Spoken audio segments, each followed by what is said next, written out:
The waiter handed me the bill like it weighed more than the truth they were all hiding. $90,000, he said, placing the leather folder gently in front of me. Like I was the idiot king at some medieval table, about to pay for his own execution. I stared at the numbers. No tip added. Just clean, brutal math. Before I could say a word, my son's fiancée, Madison, in her glittering white dress and smug little smile, leaned across the table and said, "Pay for today's wedding dinner, or forget your son forever." I blinked, laughed once, thinking it had to be a joke. But then my son, Kyle, my flesh and blood, joined in. "Come on, Dad. It's not that much for someone who pretends to love his family." And then my wife, Rachel, that two-faced queen of venom, smiled without blinking and added, "Or you can get out and go rot in an old-age home. They have free soup, right?" I looked at all three of them. I wasn't shocked. Not anymore. Because what they didn't know was that I already knew everything. I sat back in my chair, crossed my arms, and chuckled darkly. "You forgot one thing." Rachel's smile twitched. Madison's expression cracked. Kyle's hand froze over his wine glass. The silence stretched like piano wire. They didn't know what was coming, but I did. And it started 3 weeks before that hellish dinner. I first noticed something wrong when Rachel started sleeping with her phone face down.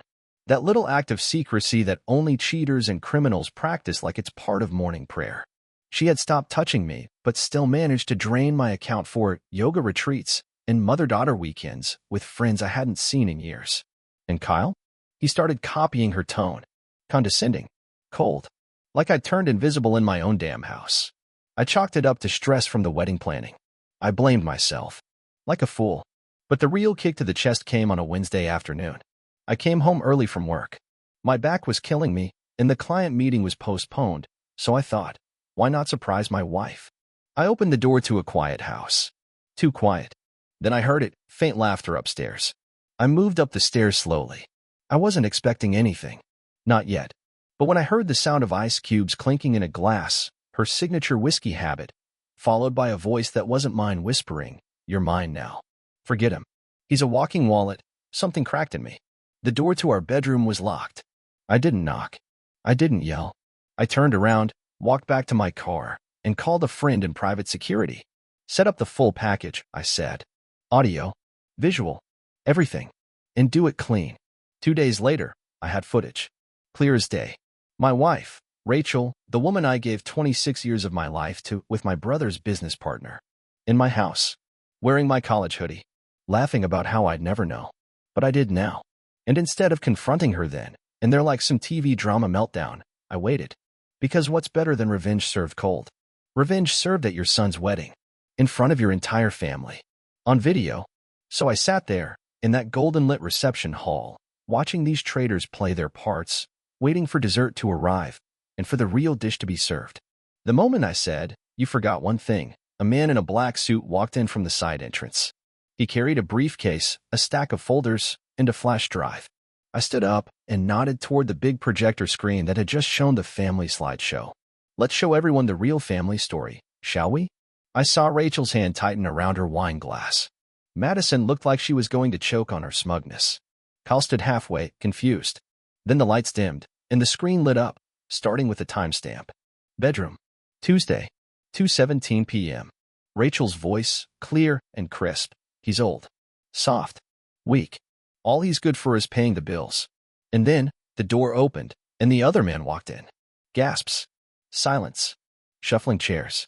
Rachel shot up like she was going to yank the cables out of the wall. Too late. The rest of the footage was already rolling, and the moment Madison realized what was about to happen, she whispered, "Oh my God." I turned to Kyle, my son, and said quietly, "Still want me to pay?" And right there, before anyone could answer, I reached into my jacket and handed Kyle a sealed envelope. Inside, the deed to his college fund being transferred out of his name. And a letter. I didn't stay to watch him open it. I had more to do. This wasn't over. Rachel screamed. Not out of guilt, she didn't have any, but out of sheer panic that her fantasy world was crumbling in front of her designer heels and manicured lies. Her voice cracked as she stumbled toward the screen, yanking cables like a madwoman. But the tech crew I'd hired had already mirrored the footage to 2 backup projectors. It kept playing. Frame after frame. Moan after moan. Laughter. Mockery. Her face lit up in betrayal, in high definition, for the whole damn room to see. Kyle's expression went from confusion to rage to disbelief. He looked between me, the screen, and his mother like someone had just unplugged his entire identity. His fiancée stood frozen, eyes wide, whispering to her maid of honor. I knew what that look was: calculation. She hadn't expected a scene. She wanted money, not chaos. But now she had both. And too much of it. I didn't wait for anyone to speak. I turned, buttoned my jacket slowly, and walked toward the exit. People parted like I was radioactive. Maybe I was. Maybe pain turns you into something untouchable. But I'd never felt more in control in my entire life. Just as I reached the door, Kyle shouted, "Dad." I stopped. Didn't turn. He said, quieter this time, Why didn't you tell me?" I finally faced him. "Because I wanted you to see it with your own eyes. I gave you every chance to choose me. You made your decision the second you laughed with her." He looked like a little boy again. Lost. Betrayed. The same way I had looked weeks ago. I almost felt sorry for him. Almost. I stepped out into the night air and finally exhaled. I thought that would be the end of it. But like most storms, there was always more thunder after the lightning. The next morning, I found 3 missed calls from Kyle. 2 from Rachel. 1 from an unknown number, which I knew belonged to the guy she was rolling around with in my bed. I ignored them all. Instead, I went downstairs, brewed a strong pot of black coffee, and opened my laptop. There were documents to sign, accounts to freeze, properties to transfer, a future to rearrange. The next few days blurred. Lawyers, paperwork, damage control. I wasn't interested in gossip. I wanted silence. Rachel showed up twice to the house. First time, she banged on the door and screamed through the camera doorbell, calling me a coward. Said I ruined her life. I didn't answer. I just watched her scream into nothing and disappear back into her car like a scene out of a tragic soap opera. Second time, she brought Kyle. He stood behind her, arms crossed, as she cried fake tears and asked to talk. Not to apologize, but to explain. That's the thing with liars. They always want to explain. As if words can rewind betrayal. I opened the door just enough for them to hear me. "You want to talk?" I said. "All right. Let's talk." Rachel looked relieved. So I added, "Talk to my attorney. His name is on every document you signed without reading." Kyle looked at her, confused. "What's he talking about?" I smiled, sharp and quiet. "She'll explain it to you later." And then I closed the door. Later that week, I received an email from Madison's lawyer. Apparently, her family wanted to sue me for emotional distress for ruining the wedding. I laughed so hard, I actually dropped my coffee mug. I replied with a countersuit for attempted extortion and breach of verbal contract. Because yes, I recorded everything from the moment she said, "Forget your son forever," until the moment the footage went live. Days passed. Then came the calls from friends. Some in shock. Some saying they always knew something was off. Funny how people find their voice after the explosion. The one call that hit hardest came from Rachel's sister, Linda. She called to say, "I don't know what the hell got into her, but I hope you burn every bridge she ever used to hurt you. She doesn't deserve peace." I didn't reply, but I took those words with me. Because Linda was right. Rachel hadn't just cheated on me with another man. She'd cheated on the life we built, the son we raised, the dignity we used to have as a family. And yet, even after the video, after the betrayal was undeniable, she still had the gall to act like I was the villain. Like she was the one who had been blindsided. Some people don't deserve closure. They deserve consequences. And I wasn't done delivering them. 2 weeks passed. Rachel went quiet, which, for her, was more terrifying than her tantrums. I knew that silence wasn't surrender, it was strategy. A snake recoiling before it strikes. But I was already ahead of her. While she was licking her wounds, I was cleaning house. First thing I did was revoke every financial access she ever had. Credit cards gone. Joint accounts split. My name removed from everything she could possibly use against me. Our vacation house in Tahoe? Sold. Proceeds locked in a trust, in my name only. She thought she'd play me for a fool. She forgot I built every penny of this life while she played house with tennis coaches and whispered sweet filth to real estate moguls behind my back. And Kyle? My own son? He tried to reach out. First with texts, short, guilty ones. "Can we talk?" I didn't know everything. I didn't mean to laugh. But the moment he chose her over truth, he stopped being my son. At least the version I knew. The one I raised didn't mock his father at a wedding dinner. The one I raised didn't sit beside a lying woman and call it loyalty. He made his choice. And now he could live with it.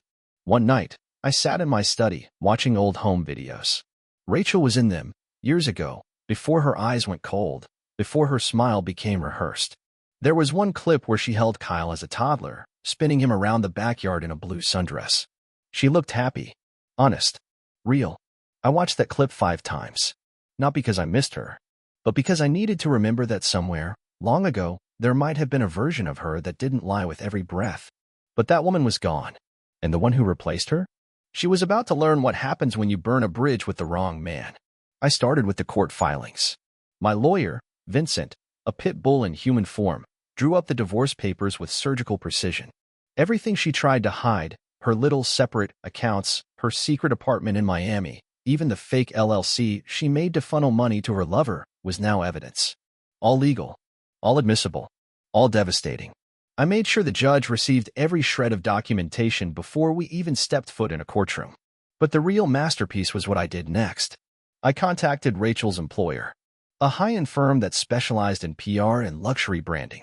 I sent them a polite letter, anonymous, of course, containing timestamped photos and audio files of her talking trash about their clients during her pillow talks. Nothing slanderous.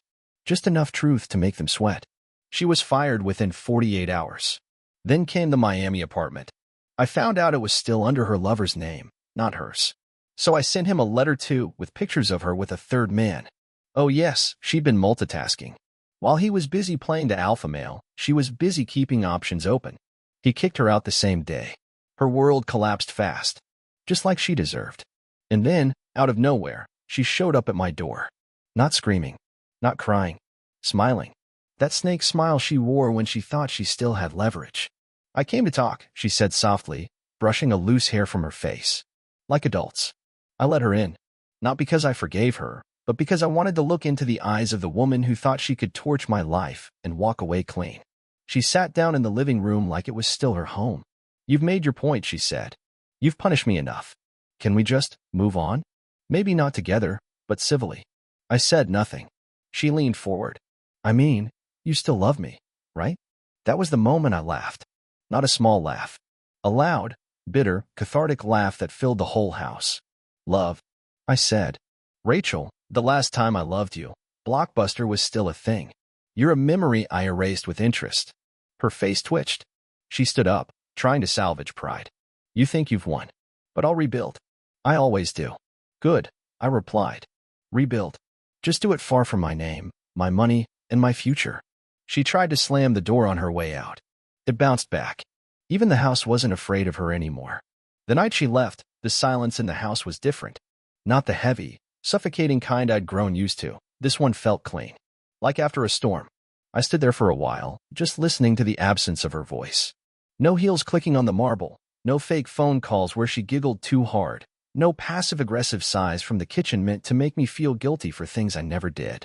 Just peace. The next morning, I woke up without an alarm. For the first time in months, maybe years, I slept like a man with no weight on his chest. I brewed my coffee, made eggs the way I like them, not the dry mess she used to make and pretend was gourmet, and sat on the patio, staring at the sun creeping over the hedge. The world looked untouched. But peace didn't last long. By noon, my phone buzzed with a message from an unknown number. We need to talk. It's about Kyle. It wasn't Rachel. It was Madison. I didn't respond. She followed with another. He's in trouble. I wouldn't be reaching out otherwise. I called. Madison picked up immediately. Thank God. Listen, I know I'm the last person you want to hear from, but Kyle's spiraling. After you cut him off, he tried to take out loans, huge ones, under your old LLC. The banks flagged it, but he's desperate. He says it's all your fault, that you destroyed the family. He's losing it. I stayed quiet for a second, staring out the window. And why are you telling me this? She hesitated. Because I think you're the only one who can stop him before he wrecks everything. He needs help. Not just money. Real help. That stung. Because somewhere beneath all this rage, I still saw that toddler in footy pajamas. The one who clung to me at night during thunderstorms. The one I taught how to throw a football. The one who used to say, "You're my hero, Dad." But that boy was gone. Replaced by someone who watched me get humiliated and said nothing. Still, I wasn't going to let him drown. Not completely. I made a few calls. Pulled a few strings. Got a contact in banking to put a hold on any attempt to use my name again. Then I left a voicemail on Kyle's phone. You're still my son, but you made your bed. I'll make sure you don't choke in your sleep, but I won't tuck you in anymore. You want to rebuild? Start by facing your own damn reflection. That night, I got another call. This time from Linda, Rachel's sister again. Her voice was sharp. You might want to sit down. Rachel just checked into a hotel in Manhattan under a fake name. They found her passed out in the hallway. Pills, booze, and a note. I didn't move. Not an ounce of panic. Not guilt. Just cold, quiet realization. The kind of destruction she created doesn't vanish when you expose it. It eats her from the inside, too. Linda continued. She's alive. Barely. Doctors said she'll need monitoring. Rehab. Maybe more. I exhaled. Let me guess. Now she wants me back in her corner? She hasn't said a word, Linda replied. But her lawyer's been sniffing around. I think they want to play the sympathy card for the divorce hearing. Of course they did. Even in ruin, Rachel didn't want forgiveness. She wanted leverage. I thanked Linda and hung up. The next morning, I sat with Vincent and finalized the divorce terms. Ironclad. No alimony. No asset split. No negotiations. Based on her infidelity, her financial deception, and the proof I had, the court would lean in my favor. But I wasn't doing it for revenge anymore. I was doing it to bury the past. 3 weeks later, I walked into the courtroom. Rachel looked thinner, pale, but her eyes still had that same gleam, the one that said, I'll find a way to win. I sat across from her, calm, grounded. Her lawyer tried every trick. Emotional appeals, character assassination, even brought up my silence during our marriage like I had been the villain. But nothing landed. When the judge reviewed the evidence, the audio, the financial records, the Miami apartment, the wedding dinner extortion, he didn't even look at Rachel. He looked at me and said, Mr. Bennett, I see no reason not to approve your terms. Rachel didn't cry. She didn't shout. She just lowered her head and nodded once. The gavel dropped. And just like that, 26 years ended. But I didn't mourn it. I walked out of that courtroom lighter than air. The past was dead. Now came the part where I rebuilt. I didn't drive home after the hearing. I walked. Miles. Just moving. My dress shoes scuffed against the concrete. People passed me like I didn't exist, and for the first time in forever, I didn't care who was watching. The air smelled cleaner. Or maybe my senses were just coming back to life after years of being dulled by Rachel's poison. Every corner I turned felt like shedding skin. The courthouse. The cafe we used to visit on Sundays. The hotel where Kyle had his prom. The jewelry store where I bought her that diamond necklace she pawned for Miami rent. I passed it all. Didn't stop. Didn't blink. That night, I went home to a quiet house that no longer felt like a tomb. I poured myself a drink. Not out of celebration, just a ritual. One final toast to the version of me that died the moment Rachel chose betrayal over family. I slept without dreams. And I woke up without regret. The call stopped. The texts dried up. Even Madison disappeared, probably onto the next wallet. But Kyle didn't. 3 weeks after the divorce, he showed up at my office.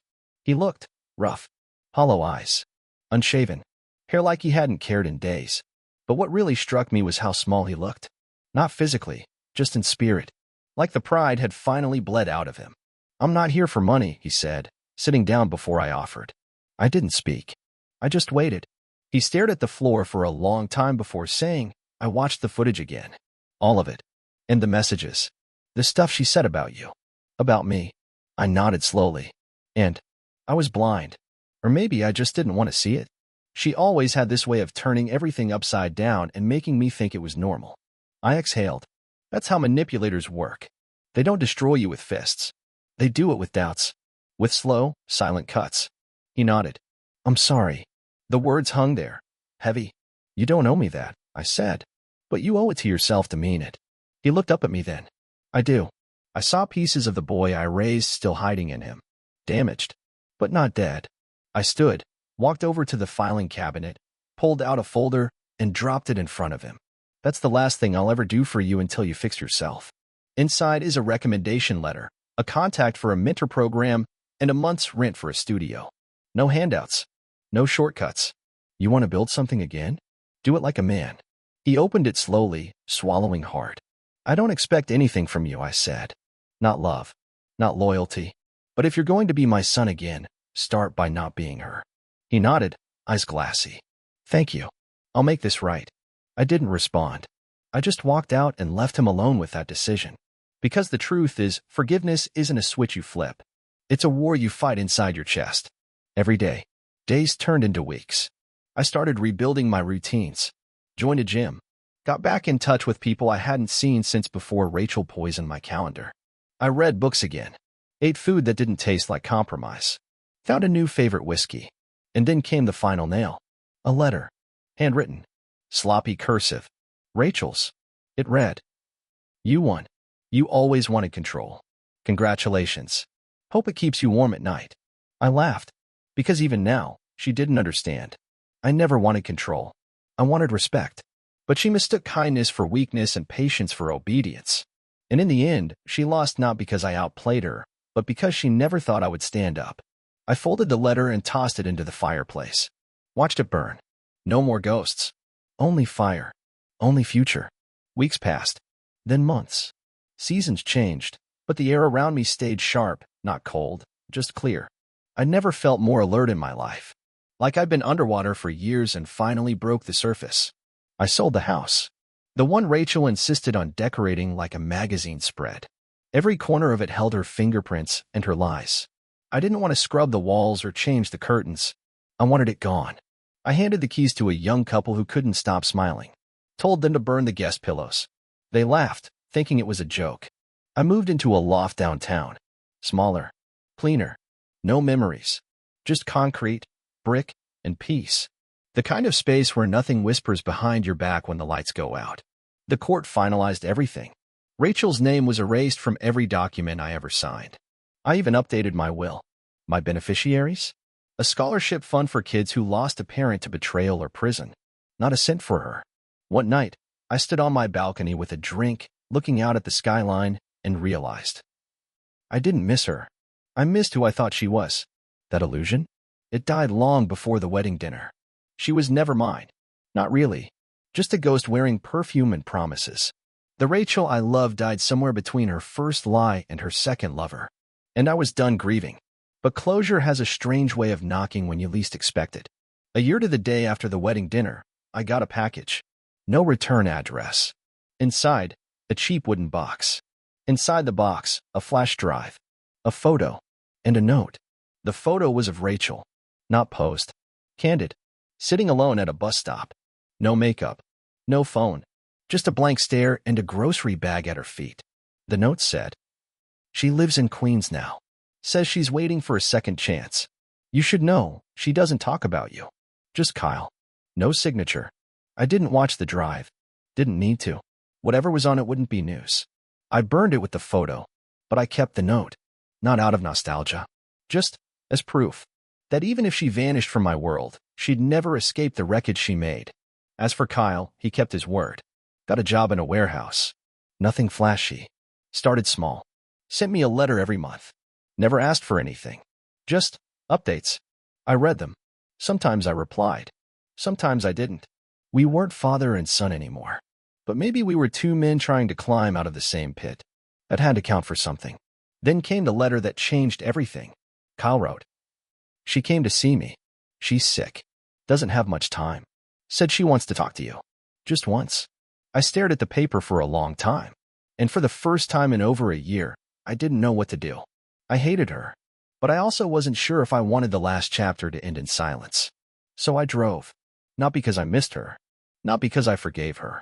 But because I wanted to see if she had the guts to look me in the eyes now. When I got there, she was sitting on a park bench. Gray hoodie. Thinner. Older. Fragile. But the eyes are still sharp. Still Rachel. She didn't stand when I approached. Just looked up and said, "Took you long enough." I didn't sit. She said, "I'm not here to apologize. Not really. I'm here because I don't want to be erased." I looked at her and replied, "You did that yourself." She nodded. "Yeah, I did." Silence. Heavy. Honest. Then she said, "You were the only man who ever saw through me, and still tried to love what was left." That hit harder than I expected. She stood up. "I'm not asking for anything. Just, remember I was here." And then she walked away. I watched her go. Slowly. Step by step. Into the fog. And I knew I'd never see her again. But I didn't feel sad. I felt finished. After that last meeting in the park, something inside me shifted. I didn't tell anyone I saw her. Not Kyle. Not Linda. Not even Vincent, who still checked in from time to time like a hawk circling the past. Some things aren't meant to be shared, not because they're secret, but because they lose their weight when spoken aloud. She was dying. That much was clear. But death doesn't wash away everything. It just puts a clock on it. And Rachel? She had burned too many bridges to build a clean exit. I didn't follow up. Didn't ask when.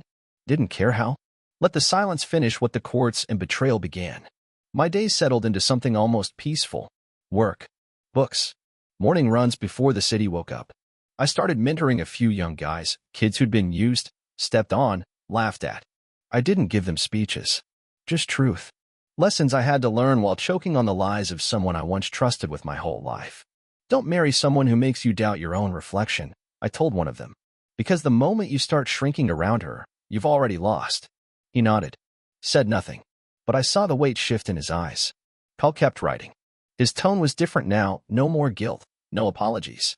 Just life. He worked, paid rent, took classes at night. He mentioned a girl once. Said she was kind. Thoughtful. The opposite of mom, he wrote. Then scribbled out the last part like I wouldn't see it. But I did. And I understood. Forgiveness didn't mean reunion, but it meant release. I didn't need to hold on to his betrayal anymore. He was making a different choice. And that mattered more than words. Then, 3 months after that park meeting, I got the call. Not from a hospital. Not from Linda. From Kyle. His voice was low. Quiet. Like he didn't want to say the words out loud. She passed this morning. I didn't ask for details. Didn't need any. Okay. I said. Long pause. She asked for one thing, he added. That you not come to the funeral. I almost laughed. Of course she did. I'm not going either, he said. She made me choose loyalty too many times. I just wanted you to know. Thanks. Are you okay? I paused. Thought about the question. Then said, I think I've been okay for a while now. Just didn't realize it until she was gone. He exhaled. All right. I'll let you go. We hung up. And that was the end of Rachel Morgan Bennett. No obituary in the paper. No long speeches. No staged tears. Just the quiet ending of a life built on smoke and mirrors. Later that evening, I sat on my balcony again. Same view. Same breeze. But everything felt different. Because for the first time in my adult life, there was no one manipulating me behind a smile. No twisted games. No footsteps in the hallway that made me question what I'd done wrong. Just quiet. Just me. And that's when I realized the most painful truth of all. It was never about catching her. It was about reclaiming myself. And now that I had, finally, the world felt different. Not sweeter. Not perfect. Just mine. A week after Rachel's funeral, or whatever quiet, hollow version of it they held, I received a plain envelope in the mail. No return address, but the handwriting was unmistakable. Kyle's. Inside was a photo. Just one. It was me, holding Kyle as a baby, sitting on the steps of our old house. Rachel had taken it. You could see her shadow in the frame. I looked tired, back then, but happy. The kind of happy that only exists when you still believe everything will last. On the back of the photo, Kyle had written, Thanks for carrying me before I could walk. I'm learning now. No signature. No date. Just that. I sat with it for a long time. No tears. No rush of emotion. Just a quiet nod of understanding. The past was carved deep in both of us, but maybe now he was trying to plant something different. I didn't call him. Didn't send anything back. I just placed the photo in my drawer, not because I was holding on to the memory, but because I could finally look at it without pain. Sometime later, I sold the last of the properties I once shared with Rachel. Put the money into something new, a startup helping men rebuild after messy divorces. Not therapy. Not hand-holding. Strategy. Boundaries. Rebuilding value. I called it Second Frame because sometimes life isn't about rewatching the old picture. It's about stepping into a new one. I spoke at events. Not about her. About survival. About clarity. About how betrayal doesn't make you weak, staying silent afterward does. And every time I told the story, not the scandalous parts, but the real parts, I saw men nod. Like they were hearing their own voice for the first time in someone else's story. Years passed. I didn't remarry. Didn't need to. Love wasn't something I chased anymore. It was something I respected. Something I'd only give again if it came with truth, not tricks. Kyle and I met occasionally. Not often, but enough. He had a daughter. Named her Elise. Never mentioned Rachel around her. He was building something solid, out of splinters and regret. One day, as we watched Elise run across a park, he asked me, "Do you ever miss her?" I shook my head slowly. "No. I miss who I thought she was. But that version of her never existed." He nodded. Didn't press. Because sometimes silence means agreement. I got older. Wiser, maybe. But never bitter. Bitterness is a poison you swallow hoping it kills someone else. I spit that out a long time ago. And when people asked how I survived betrayal, I always gave the same answer. I stopped asking why it happened and started asking what it freed me from. That's the story. That's the truth. Not a fairy tale. Not a tragedy. Just a man who finally walked away and never looked back.